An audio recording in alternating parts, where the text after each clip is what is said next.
Jamaah oh jamaah. Alhamdulillah. Alhamdulillahirrabbilalamin, kita masih di Islam itu Indah. Alhamdulillah kita lagi belajar mengenai selingkuh. Bukan belajar selingkuh ya. Tema kita aja awas kalau selingkuh gitu. Warning, ini peringatan. Iya, bahayanya seperti apa. Kita akan melanjutkan apa yang belum terjawab tadi, Ustadz Syam.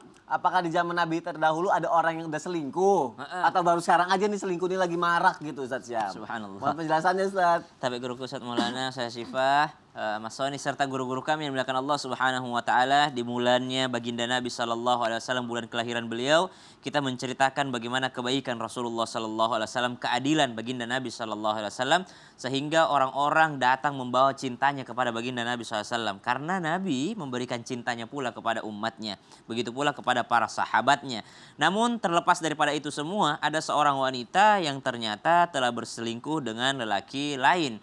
Tentu saja perselingkuhan ini membuahkan hasil, akhirnya wanita ini dalam keadaan hamil dan tersadarkan ia datang kepada baginda Nabi sallallahu alaihi wasallam.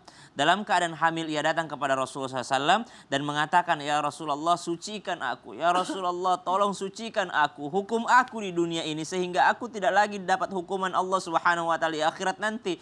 Ya Rasulullah, jalankan hukum seberat-beratnya, seadil-adilnya ya Rasulullah. Aku telah berzina dan aku telah mengandung anak daripada hasil perzinahan ini. Tentu saja aku telah berselingkuh dari suamiku ya Rasulullah." Maka Rasulullah pun memalingkan wajahnya. Ia tidak ingin melihat atau memandang wanita ini. Hukuman apa yang lebih berat daripada Rasulullah memalingkan wajahnya? Namun Rasulullah berpaling. Kenapa? Karena tidak tega melihat seorang wanita hamil hendak dirajam. Maka Rasulullah dengan kecerdasannya dengan mengatakan, "Engkau pulanglah ke rumahmu, engkau lahirkan dulu bayimu itu." Dengan harapan wanita ini kabur, tidak datang lagi kepada Rasulullah SAW. Namun ternyata setelah beberapa bulan setelah melahirkan anaknya, wanita ini datang dengan bayi yang masih memerah, datang kepada Rasulullah. "Ya Rasulullah, aku telah melahirkannya, sekarang engkau boleh merajam aku. Sekarang engkau hukumlah aku dengan seadil-adilnya ya Rasulullah." Rasulullah pun meneteskan air mata sedih melihat wanita ini dengan mengatakan, "Engkau pulanglah ke rumahmu, engkau susukan dulu anakmu tersebut." Maka wanita ini pulang lagi dengan menyusukan anaknya. 2 tahun berselang ia datang kembali kepada baginda Nabi SAW dengan mengatakan, "Ya Rasulullah, aku telah menyusukan anakku, ia telah cukup dengan ASI-nya, maka hari ini engkau boleh menghukumku ya Rasulullah." Maka Rasulullah dengan berat hati meminta bayi tersebut diberikan kepada sahabat. Lalu Nabi SAW merajam daripada wanita ini, diarak lalu dilempari sampai ia meninggal dunia. Maka subhanallah, pada saat itu ada yang melewatinya dengan melempar dengan mengatakan, "Dasar engkau pezina, dasar engkau orang pelaku maksiat, dasar engkau tukang selingkuh." Subhanallah. Maka pada saat itu Rasulullah menegur para sahabat yang mengatakan demikian dengan mengatakan, "Engkau kalau tahu bagaimana Allah mengampuni dosa wanita ini, seandainya taubatnya dibagi kepada seluruh penduduk Yathrib, kepada seluruh penduduk Madinah, maka taubatnya tersebut cukup untuk seluruh orang yang ada di sini." Subhanallah. Saking Allah menyucikannya, saking Allah mengampuni dosa-dosanya. Justru yang tidak diampuni dosanya adalah ketika kita berdosa kepada manusia, kepada kita menuduh orang lain, ketika kita menuduh orang lain yang tidak melakukan hal yang demikian. Kadangkala kita curiga kepada orang lalu kita menuduhnya. Kadangkala kita mencurigai pasangan sendiri lalu kita menuduhnya. Kadangkala kita memata-matainya. Bahkan Allah Subhanahu wa taala menegur dalam Al-Qur'an, ba'da naqul a'udzubillahi minasyaitonir rajim. "Ya ayyuhalladzina amanu in ja'akum fasiqun binaba'in fatabayyanu." Kita diminta untuk klarifikasi, tabayyun terlebih dahulu. "Ijtanibu katsiran minadh-dhann." Di ayat yang lain Allah minta kita untuk menjauhi daripada prasangka. "Inna ba'dadh-dhanni itsmu wa la tajassasu wa la yaghtab ba'dukum ba'dha." Kita dilarang untuk memata-matai, mencurigai, apalagi sampai menuduh. Subhanallah, seorang pezina diampuni oleh Allah Subhanahu wa taala karena kejujurannya. Wallahu taala alam. Terima kasih Ustaz Syam. Sama-sama Sony. Semoga kisah ini bisa menginspirasi kita, menahan kita supaya kita juga nggak selingkuh juga ya. Subhanallah. Dan tidak terjadilah hal yang tidak diinginkan. Tapi bagaimana jamaah kalau misalnya ternyata nauzubillahi min zalik sudah kejadian adanya perselingkuhan dalam rumah tangga. Ini aku harus nanya sama Ustazah Sifat. Ustazah, misalnya ada perselingkuhan, mungkin contohnya adalah kasusnya adalah yang berselingkuh adalah suaminya gitu. Apakah ketika itu terjadi si istri itu sebaiknya seperti apa? Apakah memaafkan saja dan berlanjut lagi hubungan rumah tangganya atau pisah saja? Karena takut kalau misalnya dilanjutin terjadi lagi hal yang sama, jadi penyakit juga. Apa yang sebaiknya dilakukan oleh istri kalau suaminya berselingkuh? Dan apa sih dosanya orang yang berselingkuh? Penasaran banget nih. Mohon penjelasannya saja sih. Izin Ustadz Syam, Ustadz Maulana, para guru-guru yang ada di rumah. Bismillahirrahmanirrahim. Selingkuh itu sakitnya luar biasa. Jadi kalau kita mau selingkuh tadi disampaikan oleh Ustadz Maulana, Ustadz Syam, dipikir-pikir lagi, ya. Jadi pikirkan sebelum bertindak, pikirkan sebelum melakukan sesuatu. Kira-kira benar atau enggak yang kita lakuin. Karena nanti korbannya adalah bukan hanya pasangan tapi juga anak-anak dan keluarga besar. Jadi untuk melihat bagaimana selingkuh itu bisa dimaafkan atau tidak, yang pertama harus kita lihat batasan-batasan mana sampai selingkuhnya. Tidak ada orang yang membangun rumah tangga itu pengen adanya kehadiran orang ketiga. Pengennya berdua aja terus. Paling ketiga keempat ya itu anak-anak, bukan orang lain gitu ya. Jadi kalau ada orang ketiga, apalagi itu mengganggu rumah tangga orang, sudah dipastikan dia tidak sebanding dengan pasangan kita. Kalau kita mau berselingkuh harus kita lihat, istri kita capek kerjaannya merawat keluarga. Sedangkan kalau pelakor kerjaannya cuma merawat tubuh dan wajahnya saja. Kan beda. Jadi harus dibandingkan. Lebih mulia mana nih pasangan sama pelakor? Oh tentu mulia adalah pasangan kita yang sudah banyak berjasa dan melahirkan anak-anak untuk kita di rumah. Jadi pertama maafkan atau tinggalkan. Itu ya dua kata itu. Maafkan atau tinggalkan. Di-keep rumah tangganya. Yang pertama lihat batasan mana sampai selingkuhnya itu terjadi. Kalau selingkuhnya misalkan masih dalam chat-chat, DM-DM Instagram ya. Kita harus cari dulu, klarifikasi dulu, bener nggak? Atau cuman khilaf atau memang lagi iseng dan lain sebagainya. Jangan gara-gara nemu chat yang selingkuh nih, aku minta cerai. Ya, pulangkan aku ke rumah orang tuaku. Akhirnya banting-bantingan dan lain sebagainya. Nah, kita nggak tahu. Nah, maka klarifikasi dulu, tanya baik-baik ya. Kemudian laki-laki juga kalau diminta klarifikasi sama perempuan, jangan emosi. Oh, itu dia. Ini banyak laki-laki yang kalau memang dia nggak selingkuh, utarakan dia nggak selingkuh. Ini enggak. Ini saya juga kesel Ustadz ya. Salah? Buat laki-laki yang nonton di rumah. Udah salah nyolot KDRT lagi sama istrinya. Masya Allah. Nauzubillahi min zalik gitu. Kalau memang tidak benar itu cuman iseng, utarakan. Peluk istrinya. Rasulullah itu kalau istrinya ngambek langsung dipeluk. Ya Humairah, wahai istriku yang pipinya kemerah-merahan. Istriku maafkan aku cuman iseng, khilaf atau tidak sengaja. Jadi lihat batasannya. Tapi kalau sudah sampai mohon maaf bercampur, sampai check-in di hotel, sampai nginep di berbagai tempat. Ya saya rasa itu kembali ke individu masing-masing, diteruskan atau tidaknya. Tapi pikirkan lagi, ada anak, ada orang tua, ada keluarga. Kalau pasangannya kira-kira walaupun berat perselingkuhan yang sudah dia lakukan, tapi dia sudah menyesal, meminta maaf, ingin memperbaiki, kemudian dia taubatan nasuha, benar-benar minta ampun sama Allah dan berjanji, Allah aku nggak bakal ngulangin lagi. Kasih peluang. Karena ada peluang orang untuk melakukan kebaikan dan bertobat kepada Allah. Nggak boleh kita merasa yang paling baik. Setiap orang punya peluangnya untuk berbuat baik. Tapi kalau sudah kita kasih peluang diulang lagi, ada yang bilang selingkuh itu penyakit. Ya, ada yang bilang begitu. Ada yang bilang selingkuh turunan, ada yang bilang gitu juga. Ada yang bilang selingkuh ya karena kesempatan masing-masing. Tapi yang paling penting selingkuh itu adalah karena dia jauh dari Allah Subhanahu wa Ta'ala. Kalau dia taat sama perintah Allah, dia setia sama Allah, pasti dia setia sama pasangannya. Kalau dia tidak setia sama pasangannya, otomatis juga perintah Allah pasti dia tidak kerjakan. Maka maafkan suami kalau dia bertobat, tapi kalau mengulangi lagi, saya rasa mediasi dan perceraian lebih maslahat daripada jadi penyakit, apalagi untuk anak-anaknya. Terima kasih Ustazah Syifa untuk penjelasannya. Dan suami juga harus mau menjelaskan dengan baik ya. Iya, klarifikasinya yang baik-baik. Kalau emang nggak salah. Marah mulu, Kan biasa kekerasan laki-laki dulu, gitu ya? ditampar dulu, habis ditampar baru, ya wahai istriku yang pipinya kemerahan. Kan artinya gitu. Itu mah kemerahan. ditampar beda kan. Itu mah kebiruan. Kebiruan ya, beda ya. Tapi laki-laki gitu ya? Lebam. Laki-laki gitu Lebam. nggak sih? Kalau salah emang pasti nyolot. Lebam. Takutnya suka kayak gitu. Lebam ya, beda ya. Ya udah, terima kasih Ustazah Syifa ya untuk penjelasannya. Oke, untuk mengantisipasi itu katanya ada lagi ya Ustaz Maulana yang harus dilakukan terutama istri kepada suami nih. Biar tidak terjadi perselingkuhan gitu. Apa sih sebenarnya yang dilakukan istri ke suami biar tidak terjadi perselingkuhan? Supaya suami tidak selingkuh. Iya. Perawatan. Perawatan. Medikur, pedikur, cukur. Oh, mohon penjelasannya Ustaz. Baik, bismillahirrahmanirrahim. Makasih banyak tim Islam Tinda yang mengangkat tema ini. Agar perceraian, perselingkuhan tidak terjadi, maka cegah. Pencegahan yang luar biasa yang diawali dari sisi wanita. Dari wanita. Sebenarnya kalau pernikahan itu kayak menikah laki-laki. Perempuan kan dinikahi. Maka kembali lagi, memelihara dan ada upaya supaya hal itu tidak terjadi. Sibukkan dengan kebaikan sehingga tidak ada waktu untuk berbuat keburukan. Sibukkan dalam rumah tangga. Bagus tadi kata-kata Ustaz Sasifah, saya senang. Saya tahu juga. Sibuk merawat keluarga, merawat anak, sehingga gitulah. Ya. Tidak ada. Kalau pelanggar Oh merawat iya, iya. diri. Saya tidak mau lanjutin Nggak gitu. mau lanjut. Kemudian Tanya tadi. harus ada komunikasi. Komunikasi itu penting. Lalu bagaimana sosok itu saling menghargai.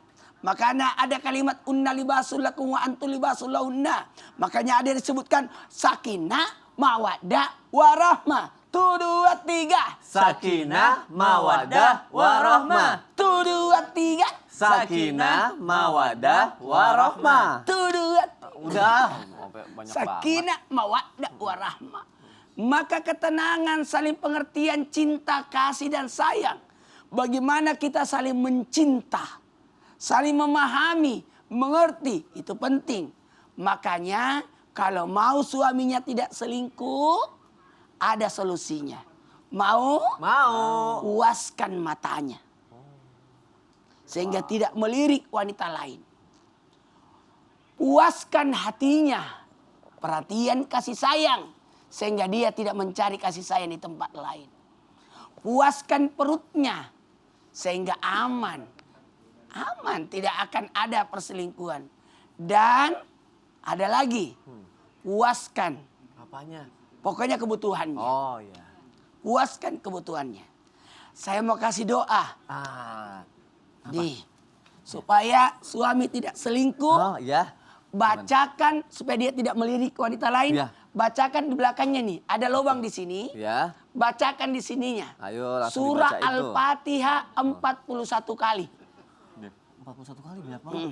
Oh, Cepat kok itu. dapat ya. Ayo. Surah lamanya gampang. Waktu dibonceng motor, bacakan. Oh, colongan ya. Bacakan. Kalau mau naik mobil, pura-pura di belakangnya. Oh. Iya. Duduknya belakang ya. Paling gampang pada saat dipijit. Aku pijit dulu ya. Ya. Kata suaminya, udah selesai. Udah capek nanti baru 20. Jadi ada upaya. Buatin makanan, buatin minuman, sambil doain. Jadi ada kekuatan doa yang luar biasa. Jadi insya Allah tidak akan terjadi. Mana mungkin. Nah, itulah. Suamiku. Terima kasih Ustaz Maulana ya untuk penjelasannya. Para istri yuk langsung dilakukan. Semoga rumah tangganya sakinah, Iya. mawaddah, warahmah. Baik-baik saja semuanya harmonis. Amin ya rabbal alamin. Aduh. Kalau gitu Ada yang lebih semangat apa? hari ini. Kenapa? Ustaz Sasifah. Kenapa? Ustaz? Coba. Kena tanya dong Ustaz? Ya. Oke, siap-siap ya. Kalau gitu kita masuk ke segmen Tanya Dong Ustaz. Kami semua tanya dong Ustaz. Kita lihat sesemangat apa sih nanti Ustazah Sifa ya. Tapi sekarang ada pertanyaan dulu dari Instagram hamba Allah ya. Ya. Assalamualaikum Pak Ustadz, saya mau bertanya. Suami saya pernah berselingkuh, bahkan sampai berzina. Aduh, nauzubillahi min dzalik. Tapi saya udah memaafkannya, walau hati ini masih trauma. Karena ada anak. Bagaimana caranya biar saya nggak keinget-inget masa lalu terus dan mengungkit-ungkitnya lagi. Terima kasih. Gimana nih Ustadz Syam? Baik, bismillahirrahmanirrahim. Agar kita tidak mengungkit-ungkit kembali kesalahan yang ada, maka Allah Subhanahu wa taala sebagaimana kita ingin diampuni oleh Allah Subhanahu wa taala, kita juga mengampuni orang lain. Ada kata afu. Afu itu fa'fu anhum. Kata afu itu artinya menghapus. Ya. Menghapus itu bukan hanya mengikhlaskan sesaat, tapi menghapus itu tidak mengungkit-ungkit kembali.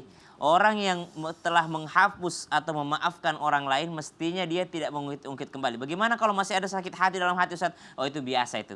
Nabi SAW tidak mau memandang orang yang telah mencabik-cabik, memutilasi pamannya itu Hamzah radhiyallahu anhu. Tidak mau Nabi memandangnya, tapi Nabi memaafkan. Artinya Nabi mengatakan, saya telah memaafkanmu kesalahanmu, tapi kau tidak boleh muncul di hadapanku karena setiap memandangmu aku teringat kesalahanmu yang terdahulu. Jadi boleh ketika ada sakit hati, tapi jangan sampai itu merubah sikap kebaikan kita kepada orang tersebut. Gitu. Terima kasih Ustaz Syam. Sama-sama, Mas Sony. Penjelasannya semoga terjawab ya. Dan sekarang pertanyaan selanjutnya dari Instagram hamba Allah masih nih. Assalamualaikum Ustadz Ustazah. Maaf samarkan nama saya. Saya mengaku pernah berselingkuh kepada suami saya dikarenakan suami saya orangnya pemabuk, menjudi dan tidak taat kepada Allah. Lalu saya dekat dengan seorang hafiz teman sekolah saya dulu. Dia bilang dia bilang mau menikahkan saya kalau saya cerai dengan suami.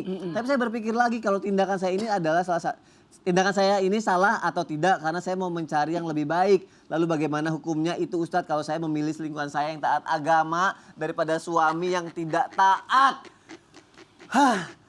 Mana ini? Ustazah Sifah, tolong. Please jawab melalui tausiah Ustazah Sifah. Iya, Ini bingung terima kasih banget Mas soalnya Sony, ini. Ustadz Syam, Ustadz Maulana. Ini pertanyaannya bagaimana ya? Gimana Kayaknya ini? suara hati istri ya, suara hati perempuan. Begini, jamaah Islam itu indah yang ada di rumah, pada hakikatnya selingkuh itu diharamkan bagaimanapun bentuknya dan dengan siapapun kita melakukannya. Walaupun yang lebih Baik taat. dengan yang pintar agama, yang tidak paham agama, baik dengan sesama, maaf yang beda jenis kelamin, Iya. maupun yang sesama jenis kelamin, itu juga namanya perselingkuhan. Mohon maaf, sekarang selingkuh bukan hanya dengan yang beda jenis kelamin, Ah. tapi yang sesama juga banyak. Serem sekarang. ya. Serem, Aduh, Masya Allah. Nazibah bin Jadi Zalik. banyak yang begitu ya. Ya. Maka yang harus kita lakukan sebagai seorang perempuan, ladang surga kita adalah taat sama suami. Tapi bagaimana kalau punya suami yang tidak taat? Nah, orang itu bisa dilihat ketika dia bukan hanya faham agama, tapi bagaimana dia mengamalkan agamanya. Rasulullah Shallallahu Alaihi Wasallam berkata, "Laisa minna man khabbaba mar'atan ala zaujiha." Bukan golongan kami, bukan bagian kami orang yang sudah memecah belah antara istri dengan suaminya. Artinya orang yang menghasut, orang yang menggoda, yang membuat perpecahan dalam keributan rumah tangga, maka bukan bagian dari kami. Tadi Ustadz Syam sudah mengatakan dia bawa bendera. Oh, ini orang-orang yang berkhianat seperti ini. Maka dia juga tidak diakui sebagai umatnya Rasulullah Sallallahu Alaihi Wasallam walaupun dia seorang hafiz. Apa gunanya 30 juz itu? Hafiz itu. Kalau kerjaannya godain rumah tangga orang lain, tidak ada gunanya, sia-sia cuman cuap-cuap saja hafalannya gitu ya. Maka orang yang baik adalah ketika dia hafal Quran, tapi dia juga mengamalkan sesuai dengan ajaran Al-Quran. Maka misalkan perempuan selingkuh itu karena beberapa alasan. Yang pertama punya suami abusif. Tadi ya, judi, minum-minuman keras, mabuk-mabukan, sikapnya tidak baik, durhaka kepada Allah. Kalau begini yang kita hadapi, jangan curhat kepada yang lawan jenis ataupun non-mahram. Tapi curhat dan mediasikan kepada orang sekitar, keluarga, orang tua. Nih saya punya suami begini, kasih tahu orang tuanya. Gimana kira-kira bagusnya lanjut atau tidak? Jangan curhatnya sama laki-laki lain. Kalau curhat sama laki-laki lain, otomatis laki-laki itu bilang ceraiin suami kamu. Gak bagus, bagusan saya nih katanya. Udah, pisah-pisah. Otomatis begitu. Mantan sama pula ya kan? laki-laki ketika curhat dia sama perempuan lain karena ada masalah dengan istrinya, otomatis kata perempuan itu, istri kamu tidak sebaik diri saya. Ya kan, padahal kalau udah jadi istri ada masalah juga. Kalau belum jadi istri hanya terlihat indah saja di depan mata kita ya. Jadi komunikasikan, islahkan dengan kedua orang tua dan orang-orang yang kira-kira bisa memediasi. Yang kedua, orang yang paham agama, dia juga pasti menjaga keimanannya. Dia takut sama Allah. Jadi ada 3 yang harus dijaga. Iman, imin, imun. Imin apaan tuh? Ya adalah, itu pokoknya sudah tahu ya. Oh, iya. Jadi nafsu, syahwat, iman kita, kemudian imun kita. Asupan zikir hati kita itu harus dijaga. Karena keimanan seseorang tergantung hatinya bagaimana. Banyak penyakit hati, jauhkah dia dari Allah Subhanahu wa Ta'ala. Lihat kisah Nabi Yusuf dengan Zulaikha. Ya. Zulaikha cantik, menarik, diajak selingkuh, diajak berzina. Tapi apa kata Nabi Yusuf? Inni akhafullah. Aku takut sama Allah. CCTV Allah itu 24 jam ngawasin aku. Akhirnya apa yang terjadi? Dia kabur tapi di penjara. Kata Nabi Yusuf mengatakan, penjara lebih aku sukai daripada harus aku berzina dengan yang bukan mahramnya. Maka teman-teman, insya Allah mudah-mudahan zaman sekarang banyak Yusuf-Yusuf yang seperti itu juga.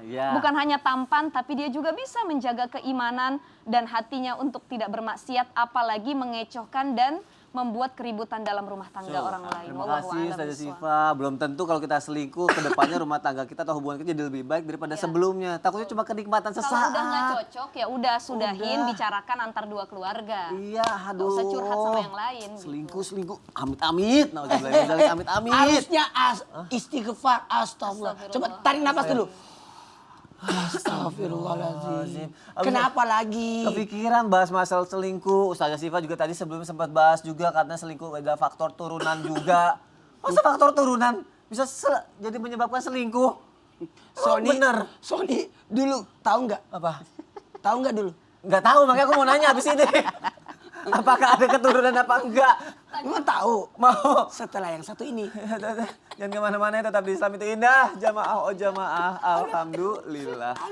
Aduh, ada turunan.